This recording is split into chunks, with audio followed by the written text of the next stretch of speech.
Oh, you're not joining me? Ah, I've not seen you for a while. Hello. Hey, what? Oh, you've frozen already. Mm, That's terrible, very isn't good. it? Oh, look, I've Mel's here as well. got Have you got a really bad signal tonight or something? yeah, I'm not very. It's not very good. It never is. I don't know if you want me to go 4G. I think we'll be all right to start with.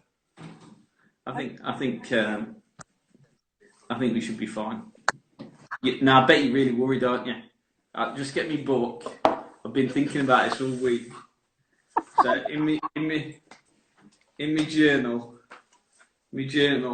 I've wrote all my notes. Hey, so I could come out with anything tonight. Good. So you are in for a treat. So I thought, ooh, what could we ask Alison tonight on this live? Anything I thought, ooh, and then I thought, do you know what? It's so talking to you, right? Would be such an honour based off who you are and what you've done, right? And there's some things that you just you can't you can never know, right, in golf. And I think there's certain things that over the few weeks people have told me in relation to swings or ways of practicing, psychology, short game, anything, right? There's all sorts of different avenues, right? But nobody can tell me, right, what it feels like to come down the last hole of the US Open with a chance of winning, right? And what it actually feels like. And all these people, nobody can tell me because I don't think anybody else has won it. Certainly, the people I spoke to, nobody's won a major. Some people have won some cotton, but nobody's won a major championship. But I want to know what it feels like to come down the last hole of a major with Derek put with a good caddy. Unfortunately, that wasn't me at the time. Far better caddy than me. So you won the US Open in '97. And what was the situation on the 18th hole? I was one ahead going down the lap. And was it par five? Yeah, it's a par 5. It wasn't particularly hard. Got the way okay, and so did she. Second shot, because you have to go over this grassy area, and I was trying to lay it up particular yardage perfectly for my sandwich. So Fuchs, and of course Mark Fulcher, obviously I won it before him, so he's the only caddy to do double. But I remember him the yardage book, and he was more nervous than me. I mean, it was the numbers. So, like, Fuchs, you're gonna have to calm down. I can't see. Show me the book, but it's going. I can't see anything. So he said, well, we need maybe about 180, and then it'll be perfect somewhere. So I took a 7 wood, hit it perfectly where I wanted to. Sandwich, third shot.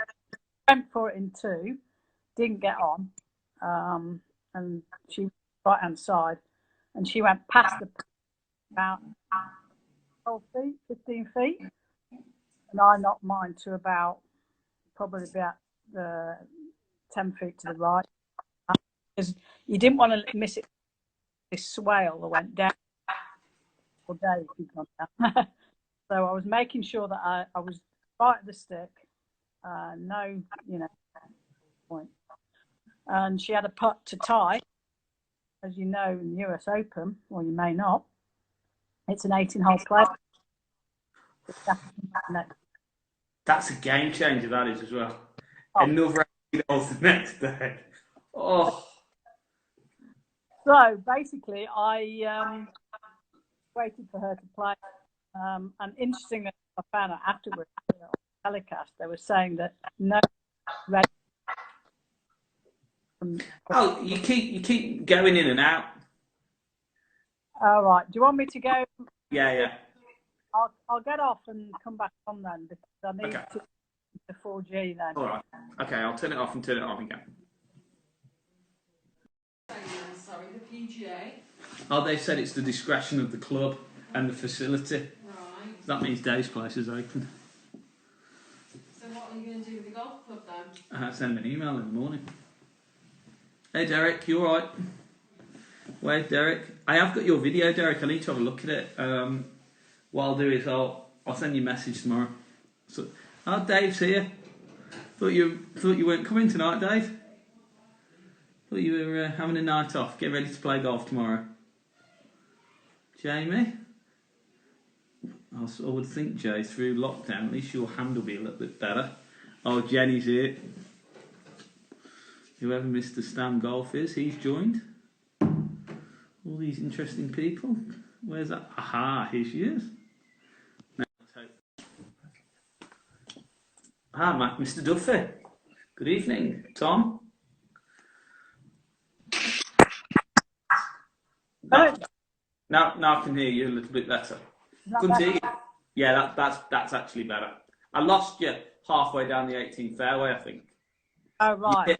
You'd hit a 7 wood into position, and Fuchsia's going like this. Yeah. With the book. Basically, it was the perfect yardage. I had to play right.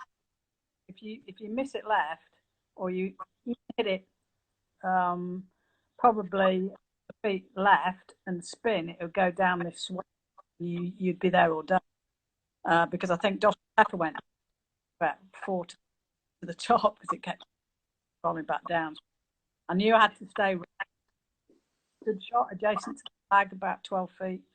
But she had a really difficult down putt. Apparently, I didn't know this. Everybody had read it up incorrectly, and she did the same. She thought it was going to went about 4 feet putt. That playing at that. I didn't have a different. It was uphill, right that slide hill. So she knew I'd 2-putt. So she started crying. It was you hold the putt, mid years, and then of course I had this 2-footer, more than that for the win. It didn't phase in and how much can you actually prepare for that scenario? Because I mean, we all sort of practice our golf swings and techniques, but coming down the stretch with a 1-shot lead, and the effect of that on your whole body and your ability to, produce the shot must be amazing feeling, but at the same time, quite difficult to control. Yeah, but I mean, I won in the Solheim Cup, and all those occasions prepare you for that. You learn to deal with it, learn to make sure you're in control. Having a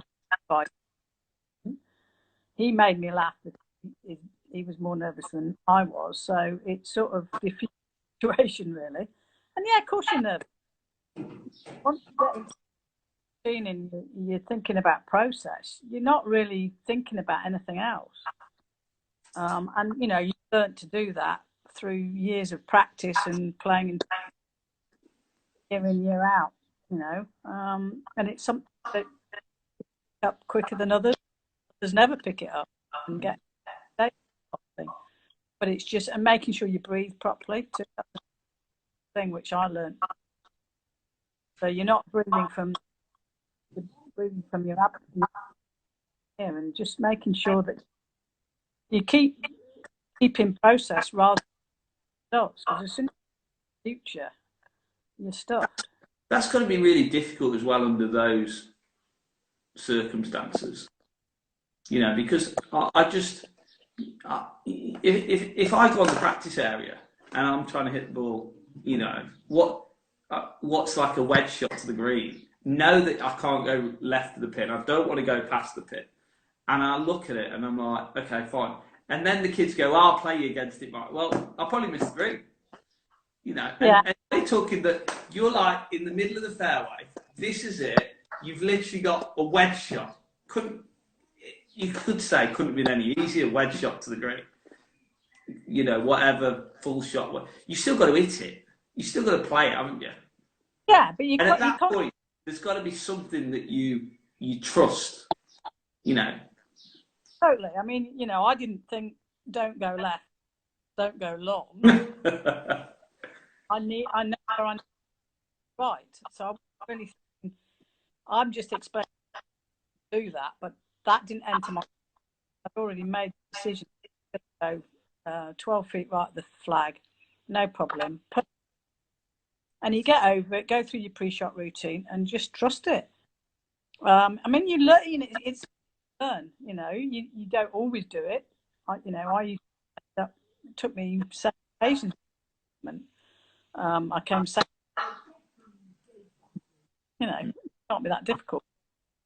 You know, you learn to just deal with the nerves and just concentrate on the process and to trust yourself.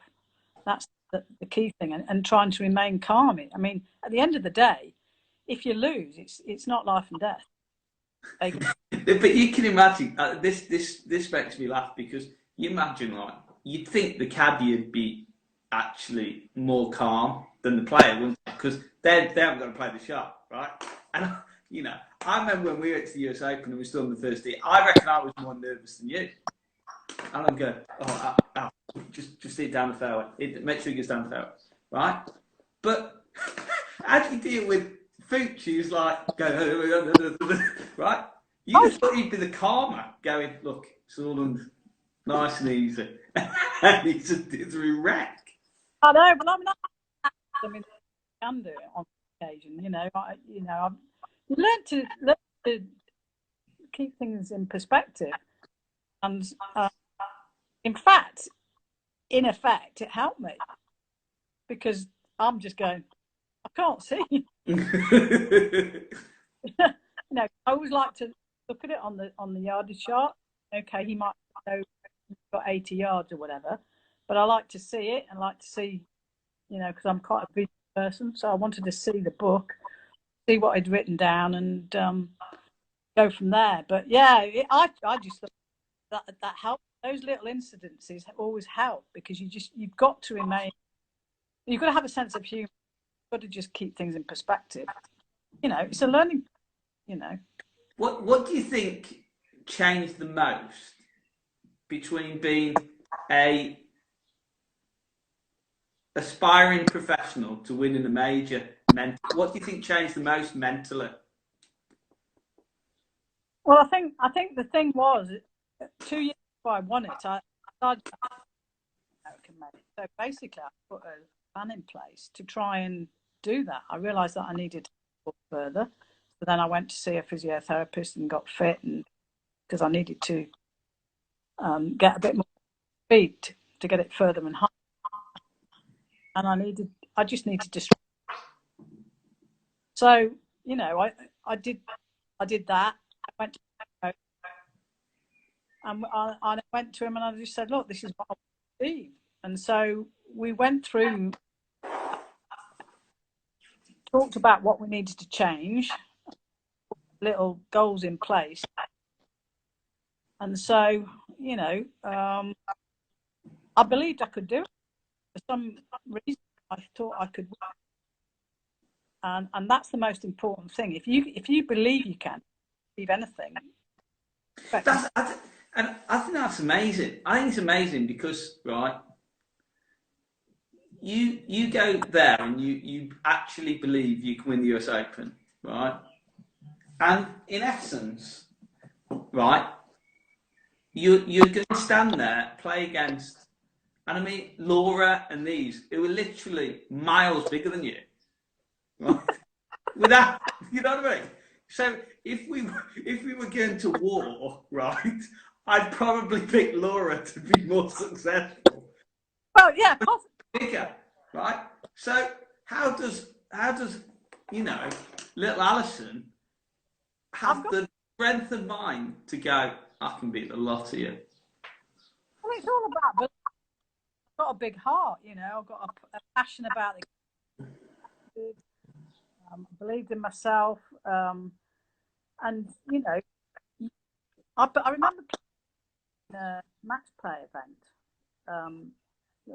when I first turned way back, and I'm thinking, well, enough, because you can all the par five, so 2 or 3 up, because there was about 5 par beater, and I used to get the wedge and knock it real close, and then she 3 hole.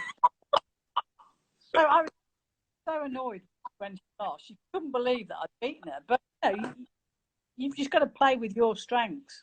I was never going to beat Davis. I couldn't hit as far as her. But the most important, I knew what my strengths were, and I practiced. They were as strong as they could. And there was no point in trying to hit it as far as she could, because I was never going to be wasting my time. So, you have to understand what your strengths are and work on the strength so that, and play way when you go and play golf.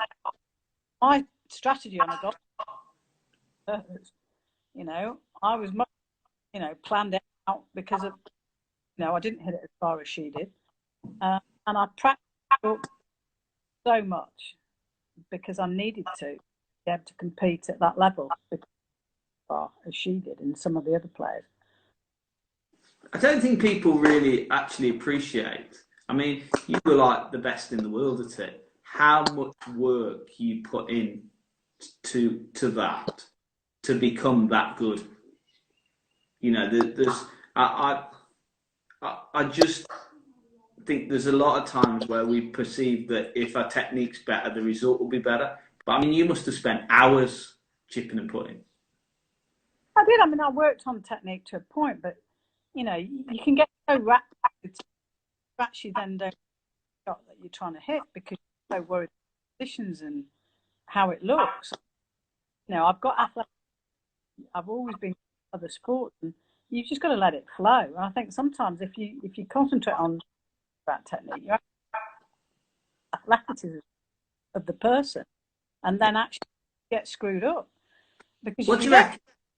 What do you reckon is the best lesson you've ever had? Best lesson? Oh, crikey. Tough question. Ali's sound is... realise that. Yeah.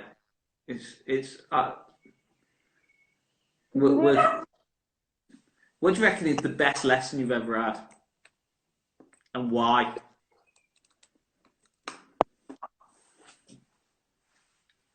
The best lesson I've ever had, I think, learning from other players. I would say I asked Joanne Carner, Big Mama, and it was at the Nabisco Carner Shore. Playing out. Eric's put from me. Are you? Yeah, well, Hey? I think I mean, I've had a lot of some of the stuff I've done with you has helped. What do you mean, so? Hey, come on. The thing is, it's difficult to quantify that. But I would say I've learned a lot from other people, watching them play and asking players. I used to ask the top players how shots around the green, and that I learned a massive amount. I mean, I've learned a lot from so many different people. It'd be impossible to actually mention a lot from you, a lot from other players, all sorts of people. So there's not one thing. I think the most important is keep it simple. I really do. I mean, I think because I wanted to look good and I wanted to hit every shot perfect. It's just not possible. So at some point, Al, do you have to almost accept what you are and how you do it? Yes, I do. I think that there's so many top players that have played really well in the world and then gone to another coach and they've changed something. They may have changed something that it was, made that player great. Mm. The analogy would be that if you took the engine out, they can't play, and then they lose the confidence, and then it becomes, a difficult situation because it's, a cycle that's down in the wrong way. And I think some people be careful what to take out if you go to a new coach, because it might be the action. Yeah. And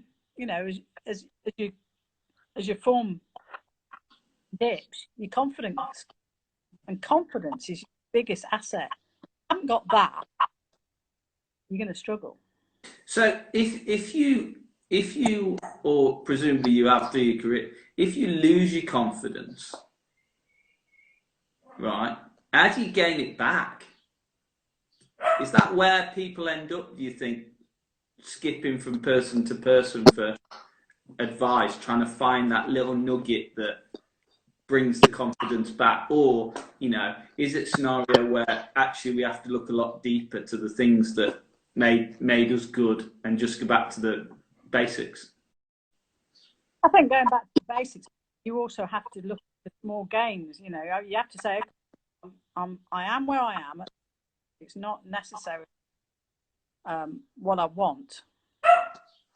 What did I do well before when I played well? Go back to that, and then obviously it's not back straight away. You're going to have to give yourself time. Golf just doesn't operate like that. It's such a difficult game. There's so many, not many in golf. So go back to things that you did well and that that you're good at. Work on, and then look at the just little gains that you've made each day. Look at the result constantly. Just think, well, I put up, say if it was a short game or missed a load of fairways. Well, I made out of 14 fairways today, and I'd only been hitting 5. So you're looking at those little gains. You probably hear. I don't know when you're talking to Mark Brodie, but that's what you're looking at. And then you concentrate on those and not on the bad stuff. Think, actually, I made some progress today. So, and then you take hold of that. That starts to build. And then you're thinking, well, you can do that next week and get 1 more fairway, 2 more fairways, or 5 more greens, or whatever it is you've been struggling with. Then you start, that confidence grows. Yeah. Or what other people say and whatever, because it's difficult because you've got the press. If you've won and suddenly you're not playing on your back, asking you all the time. You've got to ignore what they say. Keep to the goals that you've got to try and improve and get confidence back. Hold on to those little golden where you made some. And do you know that you touch on press there? I mean, the game of professional golf is a circus, isn't it? In a lot of ways. There's that many people buzzing around, in terms of whether it be press, coaches, managers, whatever, all wanting their piece of the pie, or even all wanting to tell Alison Nicholas something new. How do you deal with them? Well, you've just got to yourself. You can, you can answer the questions the best you can, and you just got to let it go because you know yourself the best. A lot of people talking about some of the press. And it's like, do you really? You just treat them with respect because that's important, and just let it go over your head. And keep to what you know about yourself. Little focus on so that you don't distracted by all the things that go. say. It's not easy. It can be done. It's strong in your head, and you just say, look, I know myself. I know my strengths and weaknesses. I know what I need. So you just say, yeah, thanks very much, but, you know, let it go. Come on then. I mean, there's times where I've known you and you can be a little bit fiery.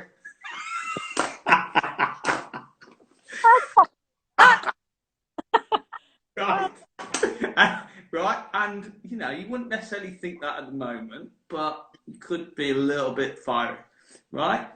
So is there a scenario in the past where somebody said something at the wrong time, press-wise, and you've just laid them straight? I don't think I've ever had The best press story ever. Oh, no, the only time I would have to say, I think that I remember coming off the golf. I hadn't played particularly well, and US report. It was, I can't remember where now. And they said to me, and I said, "Oh, you know, whatever." I I didn't really want to, so I walked off, and I came back and I said, "Look, you know, sorry, I just had a bad day, and you know, I'll happily do the interview." And so we sat down and did it. Grateful. Most of the time, you know, I don't remember a particular occasion when I told someone to get lost. I was firm at the Solheim Cup with the press because they were having to go at my press, and I wasn't having that. So I did say something to them, not in a bad way. I just said, look, hard as you are on my players, on yourself, then good luck to you. So this is going to get funnier now because I'm getting on a roll now. I'm mental. There's no. As a player, most people are. You've got that fire in your belly, and sometimes, you know, you don't handle it good, and you know, you lose your cool. But you know, but the one thing that I thought that if I did mess up, I'd go and apologise, and that's the most important thing. I'm not perfect, and I never will be. So, yeah, I mean, the caddies, I'm sure. The what? The caddies? Oh, yeah. Talking of caddies, there's obviously been some very good caddies in your, you know, your career. The last name, you know, I mean, you can put them. Some of them are caddying for some of the best players in the world now. Yeah, they are. Obviously taught them well. That's what I can say. But Pooch, caddy's a good friend as well. Got on really well, and he knew me. He knew when to say things, and that's, you know, he knew when he could challenge me, but he also knew to back off when he needed to. And I think that's a massive part. You don't understand their relationship. It's so big. It's a partnership, and really important because you need that support. You need someone to have confidence, particularly when you're coming down the stretch. Take the few situations so that you're getting 210 coming down. You know, when I think that's massive. When did Fuchs appear, Al? Oh, years ago. I mean, he appeared when I think it was about second year. Oh, I was on. Who did he caddy for before? Oh, I can't remember. Caddy for before. Caddy for me. But he's caddy for Trish, Florence Descamp that no one knows will thing, but she's a very, very good player, really talented. He caddied for all. Somebody's put, I understand, one forgot the towel on the first green. Yeah. It's like, you know, caddy cleans the and brings the towel to them. Where's the towel? Where's the towel gone? 50 yards over there on the second tee. But, you know, Fuchs sort of caddied for me for a while, and when I just before I went to play at St Mellon, where I won the British Open, actually. Someone just put you won the British Open at something. He decided to pack caddy, so I had to get, and I got Clifford, who we call Nobby, for I won't tell you the reason why. I wonder where you got that from. And anyway, he kept me for 8 years, and then I won the British Open, and he was gutted. Coach was gutted. He rang me up. He says, "I don't know whether I want to congratulate you or not, particularly, because quite honestly, that should have been I should have been the bag." I said, "Well, you decided to go and work in a sweet factory or whatever you were doing," because his girlfriend complained that he was away too much. So I said, "Well, that's just the way it is." And so obviously winning the US Open with Fuchs was really special from that point of view. Missed out on the British Open. And yeah, both Paul and Mark were very, very good. You know, very what made them so good? I think they were both game to a reasonable level. So Paul was an assistant professional. Mark, I think what Mark's handicap was, I think he may have got down to 1, something like that. But they were very different characters. You know, Paul was very quiet, there an awful lot, but had a wicked sense.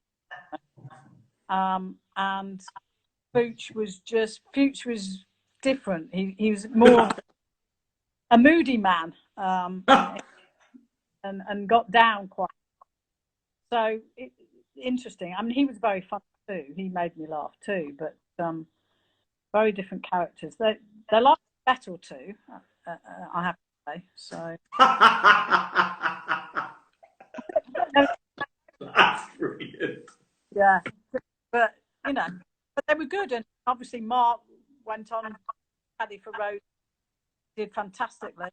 Now he's with Molinari, but he's a good caddy. Done the game, you know, helped me. Not necessarily with my swing, but he used to come and be on the practice round, and you know they'd discuss things that he needed to look out for and stuff. You know, yeah, it was a great relationship. Fantastic year. Wins really. Andy and I won quite a few times with him. That was good. Really, Andy's entertaining. Very funny too. It's important that you need a massive sense of humour playing professional golf, because you know you win. That's cool. A tough game. You've got to have patience. You've got to hang in there all the time, and you know it is one of the games that you play because there are so many variables: wind conditions, course conditions, slopes, all sorts. The different speed grasses that you play, particularly when going another. Went out there, I'm like, oh my word! I've almost got to learn to chip again because it's totally different. And I mean, you know, you've played everywhere all around the world, and not just the winning majors and championships. Then we've got the Solheim Cup, and my overriding view of the Solheim Cup is seeing you and Laura. Come on, that's the best Solheim Cup story as a player. Oh man, I think I'm going to laugh all night tonight. Yeah, we've had some entertainment, I have to say. I remember playing the first Solheim in 1990 at Florida, and Laura and I won our fourth match first day, and then we played against Betsy King and I'm trying to think of the name. Oh God! It'll come to me in a minute. I'm getting to that age where I keep forgetting things. Four ball, right? We're doing okay. They were the two best players in America at the time. Beth Daniel was, and you know, long hitters, great ball strike. And Laura was doing all right. Anyway, I said to Laura, "Captain, you decide if not." Anyway, we get to this. I don't know. It was something like 12, and it was a bit of a downhiller, a bit left to right. I could miss it. So I said, "What are you going to do?" She said, "Oh, no, I'm going to make us putt it." So she made it. 4 holes later, we shook hands. Basically, they went birdie. She was so annoyed that she made a putt. So the moral of the story is, opposition is they'll come. Oh my goodness! Huh? And you won the first point of the Solheim Cup, didn't you? Yeah, we did. Yeah, me and Laura won against Lopez and Pat Bradley, and Pat Bradley's Keegan Bradley's on. Oh, we met her, didn't we? Yeah, you did. She goes pro. Hey, pro. Doing pro. Call you by your name, and then we found out the reason why. And she said, "I don't want to get emotionally attached to any player by the name." So she goes, "Hey." She didn't say that to me. She said, "Get out of the way." And I think the Solheim Cup was just a great event. Play, events as a pro. You're on your own most of the time. It was really good fun. Another occasion we were playing against Dottie Pepper. Laura missed maybe a 5-footer for birdie, and Dottie Pepper. Now, luckily, Laura, I did, but I didn't tell her. I thought actually she might blow. We ignore, but yeah, I actually got, but very intense, really aggressive, competitive. I think I've lost you a minute. Yeah. I thought you were going to tell me all about Laura and she got upset and you had to calm her down. Yeah, I mean LD. Yeah, she cut when a little bit. We have the last I played with Loch Lomond, and she got a little bit upset. So sometimes you have to just get over and just calm everything. So, who's the best partner you've ever had? I'd say Laura was, yeah. I mean, definitely, and Laura Alfie. I mean, I used to, in different ways. Laura was an extraordinary player. Windsor, she had some.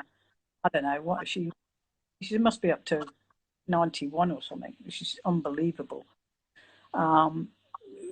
Great ball striker. Has done so much for golf in New Zealand. And she could shape the ball. He's hit low one time. All sorts of stuff. Just amazing array of different shots, and a really good short game too. I mean,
both. I mean, you look at Tina Matthew, and she's a match player, and she's very I was probably better at stroke play in some ways, but yeah, I mean, I think certainly club level, I know a lot of people that really struggle with a card in the hand because they're all the time. Whereas in match play, they go for it, don't they?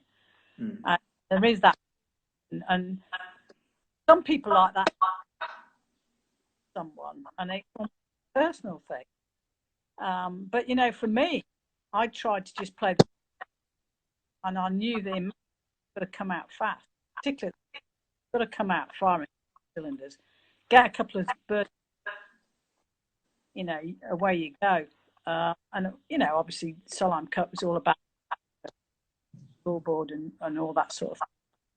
But yeah, some people really play because all they think about is the score, and they can't, and you can't function, can you? You're not actually concentrating any future, aren't you? Thinking about, oh, if I do this, if I do that, and it's like only play golf in. And then you go from being the player to being the captain. Right? You know, that's a completely different mentality. Yeah, totally. Because you're looking after group players plus the caddy plus helpers plus staff. Yeah, you know, there are a lot of things that you recognize and the decision making. I mean, for me, I'm very fortunate because I've been involved in every cup when I became captain. So I knew I've been twice. I'd been behind the scenes. I knew what it was all about. I knew that the captain had to make, you know, the procedures and the all the things that she had to do during it. So I was very well prepared.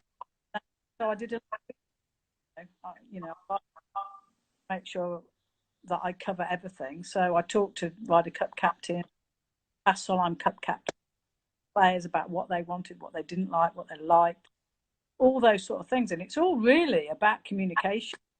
If you communicate well, I mean, I made mistakes. Yeah, you know, because you're not perfect. I think communication is key aspect, you know, and understanding the play so you can press the right button. They feel valued and accepted and about their performance, really. So, you know, it's all about relationships, that, and understand. So communication is massive. And I had a fantastic, great vice captains, had great helpers, towed the line, got girls back if they're not doing so well. And, you know, because again, the Solheim Cup is all about money. You know, believe you can beat people. America, massive part. And did you go out with a strategy of how you were gonna were you gonna go out and attack the Americans, or you know, did you what was your strategy in relation to picking pairings, you know, or the order of the pairings? Were you always trying to get points early, you know, or did you know what was your thought process in that? Yeah, I think getting points early is the momentum makes a huge difference. So, you know, I had a strategy where I was carrying out the top and the bottom, probably two in the middle, and then I mixed it round because that actually boxed the US captain, and she thought, and she said, got me. You know. But the pairing, you've got to play, you know, foursomes your steady eddies, four ball is your birdie makers, because every match is virtually. And you talk to the players about play with. There's no point in pairing them with someone they don't want to play with. So you've got to make sure that you match them up and them about that. And also what ball you played plays a massive part. particularly in foursomes. You don't want to pair someone up who somebody plays it tight